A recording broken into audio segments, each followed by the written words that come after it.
श्री कृष्ण गोविंद हरे मुरारे, हे नाथ नारायण वासुदेव। श्री कृष्ण गोविंद हरे मुरारे, हे नाथ नारायण वासुदेव। श्री कृष्ण गोविंद हरे मुरारे, हे नाथ नारायण वासुदेव। श्री कृष्ण गोविंद हरे मुरारे, हे नाथ नारायण वासुदेव। श्री कृष्ण गोविंद हरे मुरारे, हे नाथ नारायण वासुदेव। श्री कृष्ण गोविंद हरे मुरारे, हे नाथ नारायण वासुदेव। श्री कृष्ण गोविंद हरे मुरारे, हे नाथ नारायण वासुदेव। श्री कृष्ण गोविंद हरे मुरारे, हे नाथ नारायण वासुदेव। श्री कृष्ण गोविंद हरे मुरारे, हे नाथ नारायण वासुदेव। श्री कृष्ण गोविंद हरे मुरारे, हे नाथ नारायण वासुदेव। बोलिए श्री कृष्णचंद्र भगवान की।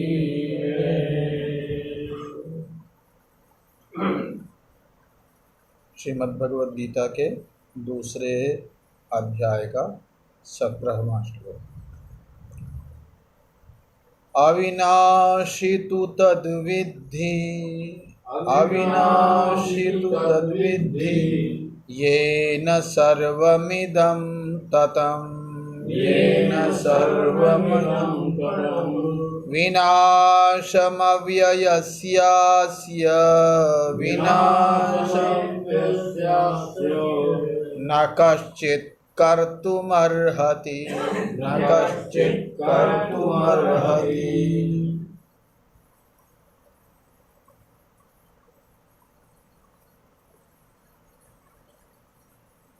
भगवान परात्पर पुरुषोत्तम परमात्मा श्री कृष्ण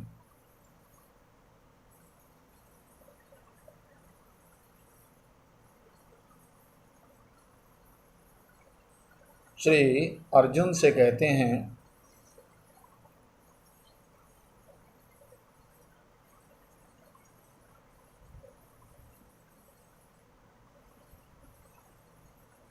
अविनाशी उसे समझो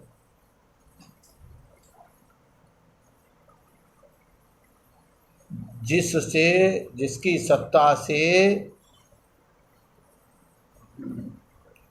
ये सारा विश्व व्याप्त है।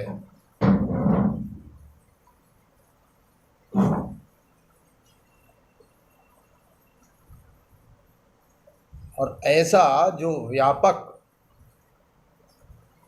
तत्व है, सत्तत्व है, उस अव्यय सत्तत्व का कोई भी विनाश नहीं कर सकता। यह सीधा सीधा अर्थ है।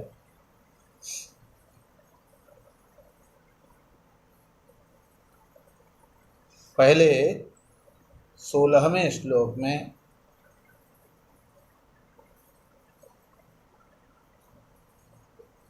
सत और असत। असत का भाव नहीं होता और सत का अभाव नहीं होता, ये कहा था। अब ये आकांक्षा हुई कि जिस सत का भाव नहीं होता है वह सत क्या है। जिस सत का अभाव नहीं होता,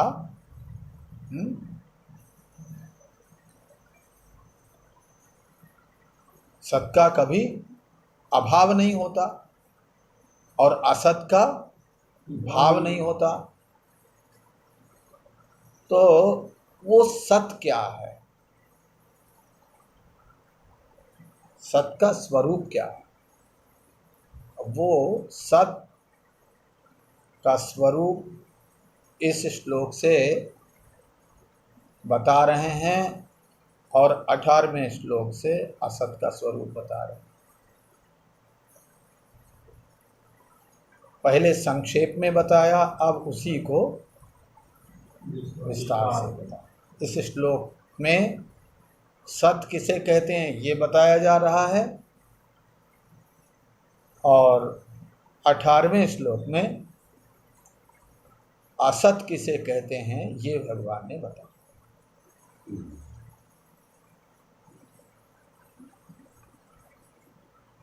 तो भगवान भाष्यकार श्री आदि शंकराचार्य जी महाराज कहते हैं किम पुनस्तत्सत।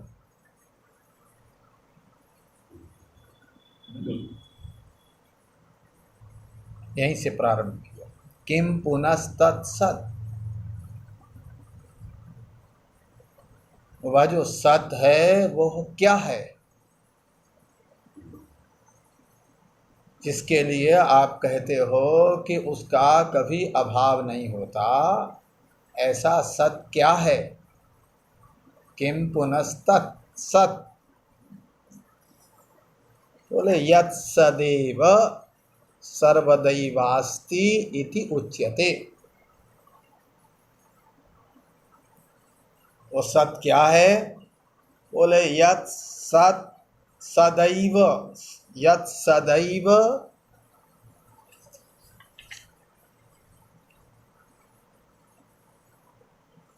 किम पुनस्तत्सत यत् सदैव और सर्वदैव। तो बोले सत क्या है, बोले सत ही है जो। भगवान आदि शंकराचार्य जी ने उत्तर दिया, सत किसे कहते हैं, बोले जो सत ही है वो सत है। अरे इसका क्या मतलब हुआ, बोले जो हर काल में सत ही सत रहता है, कभी असत नहीं होता। क्या मतलब, जो हर काल में, हर देश में, हर वस्तु में अस्ति प्रत्यय का ही विषय रहता है का ही जो विषय है, नहीं है का कभी विषय नहीं होता। अब आप देख लो, जो कभी भी और कहीं भी, कभी भी और कहीं भी यदि नहीं है का विषय बन गया, समझ लो वो सत्य नहीं है।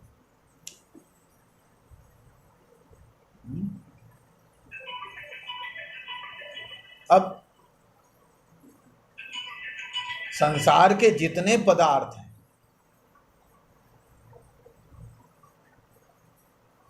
जितनी भी वस्तुएं हैं, वो सब कभी न कभी, कहीं न कहीं नहीं है के विषय तो बने ही हैं, है ना। जैसे ये मकान है, अब ये मकान 23 वर्ष पहले नहीं है का विषय बना था कि नहीं? नहीं बना था, तब नहीं है था, तब ये मकान नहीं था तो नहीं है का विषय बन गया। और जब कुछ समय बाद ये खंडहर हो जाएगा तब ये नहीं है का विषय बन जाएगा। ये शरीर हैं, 60 वर्ष पहले, 70 वर्ष पहले, 50 वर्ष पहले नहीं है के विषय थे, ये नहीं थे। और 20 साल बाद, 30 साल बाद, 40 साल बाद ये नहीं है के विषय बन जाएंगे फिर कि नहीं? हाँ? तो संसार की हर वस्तु, संसार का हर पदार्थ, हर व्यक्ति, हर वस्तु कभी न कभी, कहीं न कहीं, मान लो ये शरीर बिठूर में अस्थि का विषय है का विषय बना हुआ है, लेकिन कानपुर में नहीं है का विषय बना है ना। हाँ, तो वो कहीं न कहीं नहीं है का विषय है। और जो नास्ति का विषय बना है कहीं न कहीं, कभी न कभी, वो समझ लो सत्य नहीं है। ये परिभाषा है उसकी। तो भगवान आदि शंकराचार्य जी महाराज कहते हैं यत् सत् तत् सदैव, यत् सदैव तत् सत्। जो सत है वो सत ही रहता है, और जो सत ही रहता है वही सत होता है।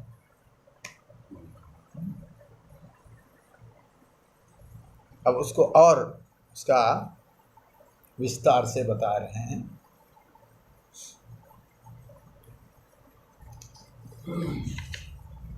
यत् सदैव सर्वदैव अस्ति इत्युच्यते।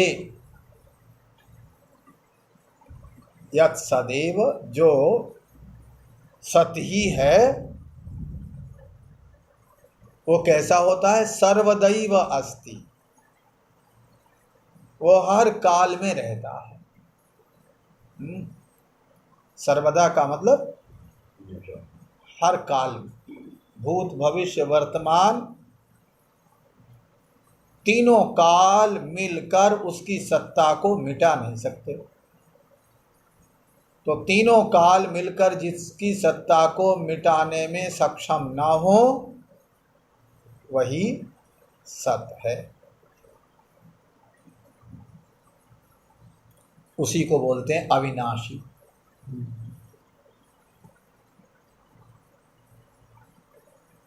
अविनाशी उसको कहते हैं। अविनाशी का अर्थ किया अविनाशी, न विनष्टुम शीलम अस्य, न विनष्टुम शीलम अस्य, विनष्ट होने का जिसका स्वभाव नहीं है।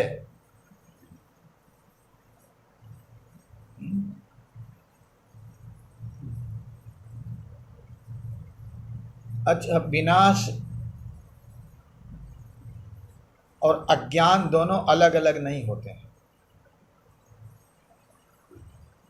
विनाश और अज्ञान दोनों एक ही हैं, क्योंकि विनाश नाश जो शब्द है, विनाश जो शब्द है वो णस अदर्शने धातु से बना है। और अदर्शने का मतलब जिस वस्तु को हम देख नहीं पा रहे हैं उसी का हम विनाश कहते हैं, है ना।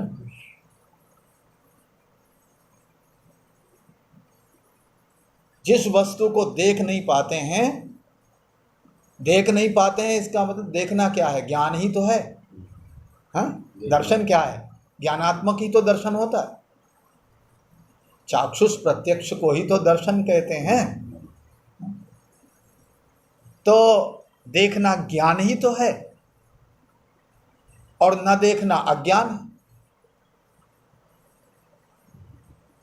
तो विनाश क्या हुआ? विनाश हुआ जिस वस्तु को हम जान नहीं पाते हैं, जिस वस्तु का हमें ज्ञान नहीं हो रहा है, उसको बोलते हैं इसका विनाश हो गया। हाँ, जैसे वैज्ञानिक जो हैं, पहले उन्होंने शोध किया, कुछ साक्ष्य मिले उन्हें, उनसे उन्होंने शोध किया और उन्हें पता लगा कि ये जो सृष्टि है ये 1,00,000 वर्ष की है। फिर और साक्ष्य मिले, फिर बोले 2,00,000 वर्ष की है। फिर और साक्ष्य मिले, बोले 3,00,000 वर्ष की है। तो जैसे जैसे उनको साक्ष्य मिलते गए वैसे उनकी खोज बढ़ती गई, और वो कहने लगे कि सृष्टि इतने वर्ष की, इतने वर्ष की। तो जब तक सृष्टि के उन्हें साक्ष्य नहीं मिले थे, तब तक वो इस संसार को 1,00,000 वर्ष का ही तो मान रहे थे, और इसके अतिरिक्त संसार का विनाश मान रहे थे ना, क्योंकि इसके अतिरिक्त संसार को जान ही नहीं रहे थे। हाँ, जान नहीं रहे थे, इसका मतलब विनाश था। तो इसका मतलब अज्ञान और विनाश दोनों ही पर्यायवाची हो गए ना।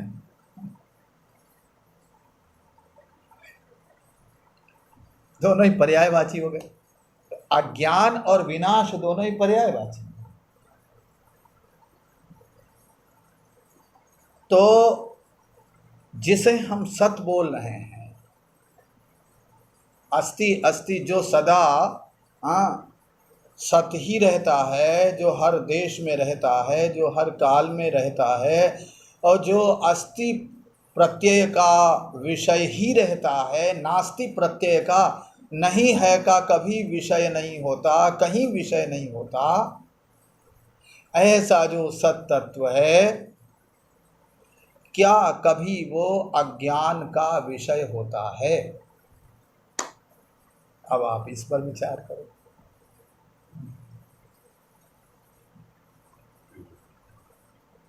हाँ, वो क्या है? वो जो अस्ति है ना, अस्तित्व है ना, अस्तित्व का ज्ञान आपको सदा रहता है। अहमस्मि, मैं हूं।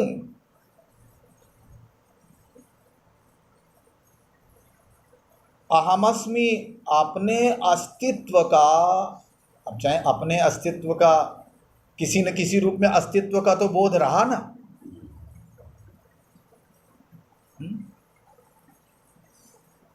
यह है कि सिद्धि तभी होगी जब अहम अस्मि, जब मैं हूं तब यह है कि सिद्धि होगी। और अहम अस्मि के बिना यह है कि सिद्धि होगी नहीं, होगी ना।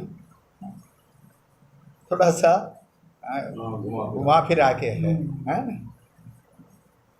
तो अपने अस्तित्व की, अहमस्मि अपने अस्तित्व की, या कहें आत्मसत्ता की, आत्मसत्ता का कभी अज्ञान नहीं होता। जागृत में नहीं होता, स्वप्न में भी नहीं होता। अहमस्मि, मैं हूं, ये तो ज्ञान होता रहता है ना उस समय, स्वप्न में भी और सुषुप्ति में भी मैं हूं, ये ज्ञान होता रहता है कि नहीं? यदि ज्ञान न हो तो सुखमहम अस्वाप्सम, मैं सुखपूर्वक सोया, मैं कुछ नहीं जान पाया, ये जब अनुभव हो रहा है और इसका जब जगने के बाद स्मरण हो रहा है, इसका अर्थ है अपने मैं पने का तो ज्ञान उस समय भी हो रहा है कि नहीं? वहाँ भी सुषुप्ति में भी अपने मैंपने का, आत्मसत्ता का, अस्तित्व का अनुभव हो रहा है, अस्तित्व का ज्ञान हो रहा है। तो ऐसी कोई अवस्था नहीं है जिस अवस्था में अपने अस्तित्व का बोध न होता हो, अज्ञान न होता, ज्ञान न होता हो। तो अपने अस्तित्व का ज्ञान हर अवस्था में होता है, इसलिए अपना अज्ञान कभी नहीं होता है, यही कहा जाएगा ना। तो इसलिए ये जो आत्मा है ना, ये कैसा है? बोले यही सत है, सिद्ध हो गया इससे। ये जो आत्मसत्ता है वही सत है।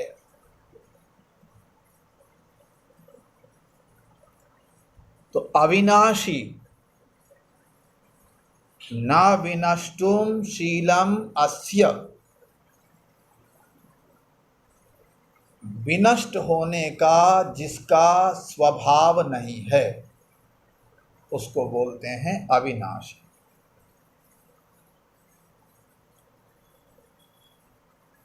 तु शब्दः सतो विशेषणार्थः। तू शब्द जो है वो सत्य को असत से अलग करने के लिए। क्या अर्थ किया हिंदी में? नष्ट न होना जिसका स्वभाव है वो अविनाशी है। तू शब्द असत से सत्य की विशेषता दिखाने ये है, मतलब यही हिंदी में अर्थ कर रहे हैं। इसमें तो संस्कृत टीका ही है। तो तू शब्द का अभिप्राय है कि असत से सत सर्वथा विशिष्ट है, भिन्न है। हाँ, क्योंकि असत का स्वभाव है विनष्ट होने का और सत का स्वभाव है विनष्ट न होने का, तो सर्वथा भेद हो गया ना। तद्विद्धि, तद्विद्धि तद्विजानीहि, तो सत उसे जानो। विद्धि का मतलब जानो। अविनाशी तु तद्विद्धि। किम, कौन है वो?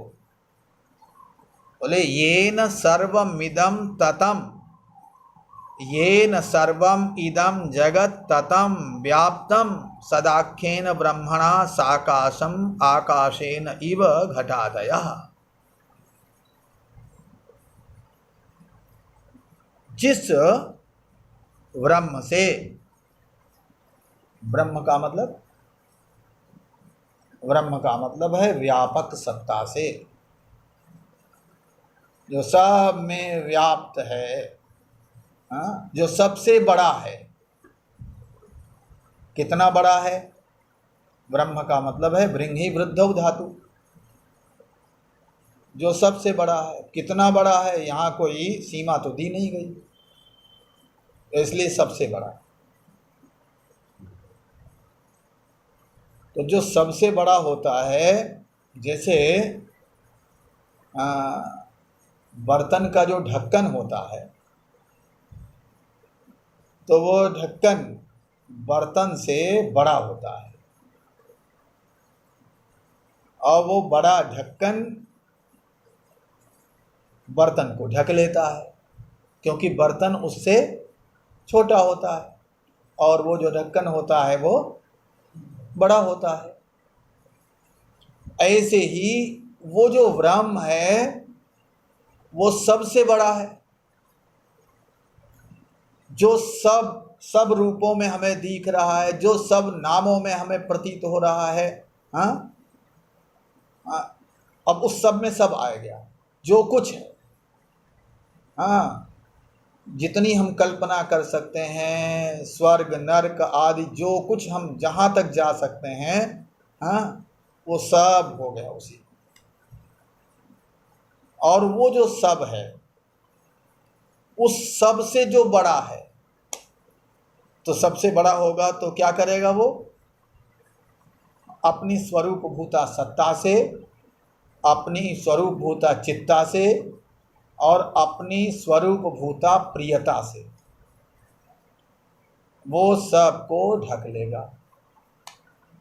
तो उसकी सत्ता से और उसकी चेतना से और उसकी आनंद रूपता से ये सब कुछ ढका हुआ है।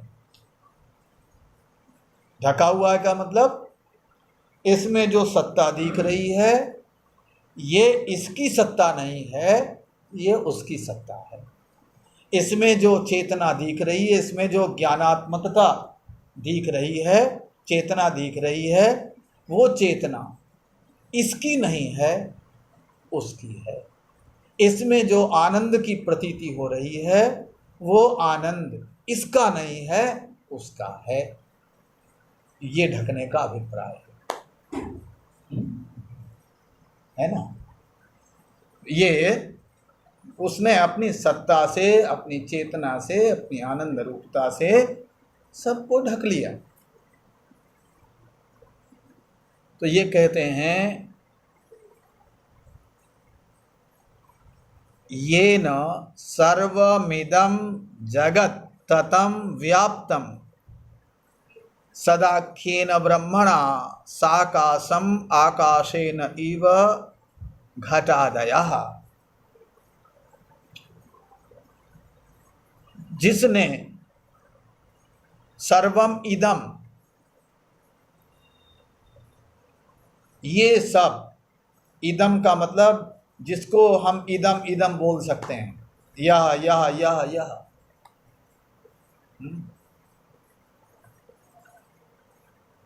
अब पहले तो हम लोग जो शरीर से अलग है उसको यह बोलते हैं, यह मकान, ये चटाई, ये तखत, ये कुर्सी, और फिर यह शरीर। जब और अंतरंग हुए तो फिर ये शरीर, और थोड़ा और अंतर्मुख हुए तो फिर शरीर के भीतर जो कुछ है उसको भी यह बोलने लगे, है ना। वो भी तो यह में आ गया। ये प्राण, ये मन, ये बुद्धि, ये सुख दुख, हाँ, ये कर्तापन भोक्तापन, हाँ, ये कर्तृत्व भोक्तृत्व, तो सब जो, हाँ, उस आत्मसत्ता के अतिरिक्त जो कुछ है वो सब यह में आ गया। और वो जो इदम का विषय है, हाँ, इदंकारास्पद जो है, वो उस सब को उस सत ने, उस परमात्मा ने सबको ततम ततम येन सर्वम इदम जगत ततम, इदम है, यह का विषय है, और दूसरे वो जगत है। जगत का मतलब, हाँ, जगत का मतलब, जगत का मतलब होता है जाने वाला। गच्छति इति जगत, हाँ, गच्छति जो जा रहा है, पकड़ नहीं सकते आप।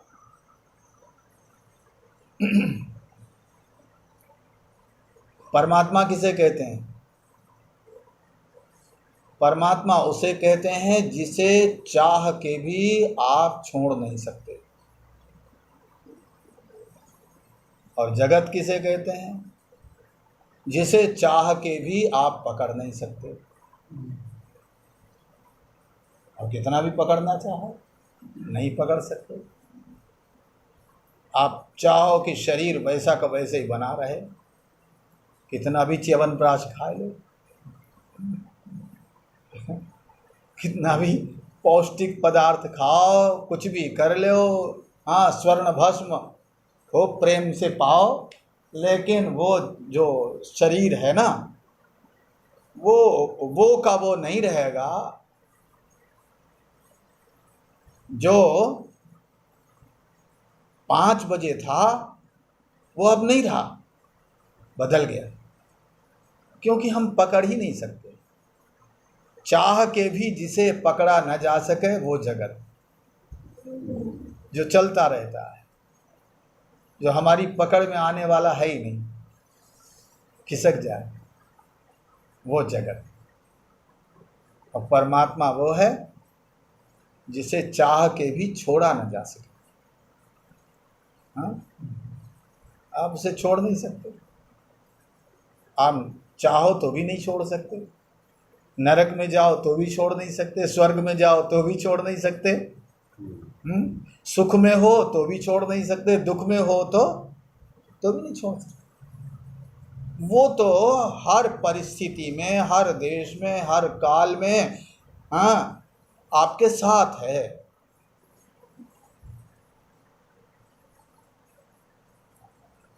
इसलिए तो वो ब्रह्म है। तो ये न सर्वमिदं जगत, इदम जो यह का विषय है, और जो यह का विषय है, यह हाँ, एक तो यह और दूसरा मैं। हाँ, यह और मैं, तो एक तो इदम हो गया, एक अहम हो गया। और जो इदम होता है वो अहम से भिन्न होता है। तो इदम का जो विषय है जगत,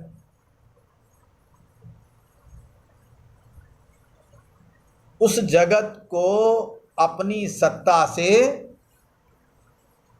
जिसने ढक रखा है, जिसकी सत्ता से, जिसकी चेतना से, जिसकी आनंद स्वरूपता से ये सारा जगत व्याप्त है। ततम, ततम का मतलब, तत् का अर्थ होता है ताना बाना जैसे होता है ना। अब ये जो कपड़ा है, अब इसमें से, इसमें जो धागे हैं, जो धागे इस कपड़े में व्याप्त हैं, जिन धागों से ये बना है, उन धागों को यदि अलग कर दिया जाए तो फिर कपड़ा नाम की कोई वस्तु अलग से आपको दिखेगी? नहीं दिखेगी।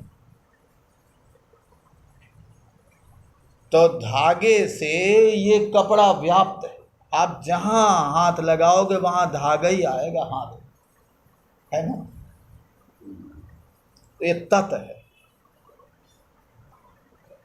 ऐसे ही वो जो सत तत्व है, उससे ये सारा विश्व व्याप्त है। व्याप्त है का मतलब उसके अलावा और जहां आप हाथ लगाओगे वहां उसके अलावा आपको और कुछ मिलेगा ही नहीं, वही का वही मिलेगा। लेकिन हम इसको धागा नहीं कहते, हम इसको क्या कहेंगे? कपड़ा।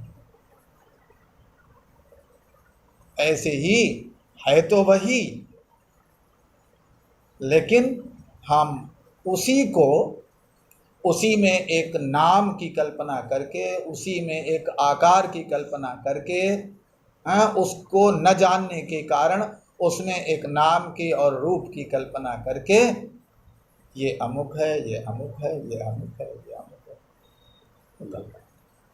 है वही। ये भगवान यहाँ कह रहे हैं।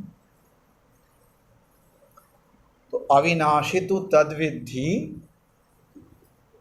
येन सर्वमिदं ततं, येन सर्वमिदं जगत ततं व्याप्तम। कैसे, किसके द्वारा व्याप्त है? बोले येन, येन का मतलब सदाख्येन ब्रह्मणा, सदाख्येन ब्रह्मणा, जिसको हम सत सत कह रहे हैं, ऐसी व्यापक सत्ता के द्वारा, सर्वव्यापक सत्ता के द्वारा ये सारा संसार व्याप्त है। उसने सबको व्याप्त कर रखा है। कैसे? बोले साकाशम आकाशेनेव घटादयः। किसको व्याप्त कर रखा है? बोले आकाश के साथ जो कुछ है सबको। ये नहीं कि आकाश को अलग कर दो। नैयायिक लोग क्या मानते हैं? नैयायिक लोग कहते हैं कि पृथ्वी, जल, तेज, वायु, आकाश, इनमें से, इन पंच महाभूतों में पृथ्वी, जल, तेज, वायु, ये जो चार हैं ये नित्य भी हैं और अनित्य भी हैं, ऐसा मानते। नित्या परमाणु रूपा, अनित्या कार्य रूपा। ऐसे ही सब चारों परमाणु रूप नित्य और कार्य रूप अनित्य, यही मानते हैं नैयायिक। लेकिन आकाश को और काल को नित्य मानते हैं, वहां अनित्य नहीं मानते।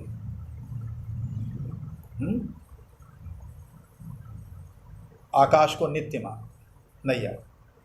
नित्य है, विभू है, व्यापक है और नित्य है आकाश के लक्षण में। तो आकाश को नित्य मानते हैं और विभू मानते हैं, व्यापक मानते हैं। परंतु यहाँ भगवान आदि शंकराचार्य जी महाराज कहते हैं कि भाई आकाश न तो नित्य है और न व्यापक है।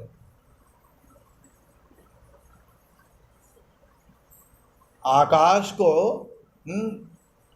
आकाश ये नहीं कि व्यापक है, व्यापक तो एक ही तत्व है। कौन? जो जिसे हम सत कह रहे हैं, ऐसा जो सदरूप तत्व है, जिसे ब्रह्म, जो व्यापक है, वो ही व्यापक है और उसकी सत्ता से आकाश भी व्याप्त है। तो यदि आकाश व्याप्त हो गया उसकी सत्ता से, तो फिर वो व्याप्य हो गया, व्यापक कहाँ रहा? है ना, दो होते ना, एक तो व्याप्य और दूसरा व्यापक। आकाश यदि उसकी सत्ता से व्याप्त हुआ तो फिर वो व्याप्य माना जाएगा, व्यापक माना नहीं जाएगा। इसलिए आकाश भी उसकी सत्ता से व्याप्त है, इसलिए वो भी मुख्य व्यापक पदार्थ नहीं है, ये कह रहे हैं। हाँ, ये कहा जा सकता है, उदाहरण के तौर पर कहा जा सकता है कि जैसे घड़े में, मकान में, हाँ, शरीर में, हाँ, भीतर बाहर सर्वत्र आकाश व्याप्त है, इसी प्रकार परमात्मा सब में व्याप्त है। ये उदाहरण के तौर पर, दृष्टांत के तौर पर कहा जा सकता है, लेकिन दृष्टांत सर्वांश में नहीं होता है। ये नहीं कि दृष्टांत सर्वांश में हो, दृष्टांत का प्रयोग तो एक ही अंश में होता है। उसकी व्यापकता को सिद्ध करना ही दृष्टांत का प्रयोजन है, न कि वो सर्वांश में व्यापक हो जाएगा ना। चंद्रवन मुखम का मतलब ये नहीं कि मुख जो है वो चंद्रमा ही हो जाए। हाँ, बोले इसका मुख तो चंद्रमा है, चंद्रमा जैसा, तो चंद्रमा जैसा है मतलब ये थोड़ी चंद्रमा बन गया। जैसे चंद्रमा गोल गोल है, जैसे चंद्रमा सुंदर है, वैसे ही वो मुख सुंदर है। तो उसके सौंदर्य को अभिव्यक्त करने के लिए, सौंदर्य को बताने के लिए चंद्रमा का दृष्टांत दिया जाता है, न कि वो सर्वांश में चंद्रमा बन जाएगा मुख, है ना। इसी प्रकार यहाँ जो व्यापकता आकाश की दृष्टांत में बताई जा रही है वो सर्वांश में नहीं है, अपितु एक दृष्टांत के रूप में है ना। तो यहाँ पर ये कहते हैं कि आकाशम साकाशम आकाशेन इव घटादयः, उसकी सत्ता से ये आकाश के साथ, आकाश के सहित, आकाश को ले लिया, आकाश के सहित जितने भी भूत भौतिक पदार्थ हैं वो सब उस सत्तत्व की, ब्रह्म की सत्ता से व्याप्त हैं। कैसे? बोले यथा आकाशेन घटादयः, जैसे आकाश से घट आदि व्याप्त हैं। घड़े के भीतर बाहर सर्वत्र आकाश जैसे व्याप्त है। हाँ, आकाश का मतलब खालीपन। हाँ, घड़े के बाहर भी खालीपन है, घड़े के भीतर भी खालीपन है, शरीर के बाहर भी खालीपन है और शरीर के भीतर भी आकाश है, खालीपन है, रिक्तता है। तो इसी प्रकार हाँ, वो जो परमात्मा की सत्ता है वो हमारे भीतर बाहर, भूत भौतिक पदार्थों के भीतर बाहर सर्वत्र व्याप्त है। और ऐसी जो व्यापक सत्ता है वही सत है और वही अविनाशी है, और उसका तीनों कालों में बाध नहीं होता है। एक बार हिंदी पढ़ लो, बस हो गया समय। हिंदी पढ़ लो। नष्ट न होना जिसका स्वभाव है वो अविनाशी है। तू शब्द असत से सत की विशेषता दिखलाने से मिलता है। उसको तू अविनाशी जान समझ, इसको जिस सत शब्दवाच्य ब्रह्म से ये आकाश से जो संपूर्ण विश्व आकाश से घटाद के सदृश व्याप्त है। बस इतना ही हुआ। बोलो श्री कृष्णचंद्र भगवान की जय। श्री कृष्ण गोविंद हरे मुरारे, हे नाथ नारायण वासुदेव। श्री कृष्ण गोविंद हरे मुरारे, हे नाथ नारायण वासुदेव। श्री कृष्ण गोविंद हरे मुरारे, हे नाथ नारायण वासुदेव। श्री कृष्ण गोविंद हरे मुरारे, हे नाथ नारायण वासुदेव। बोले श्री कृष्णचंद्र भगवान की जय।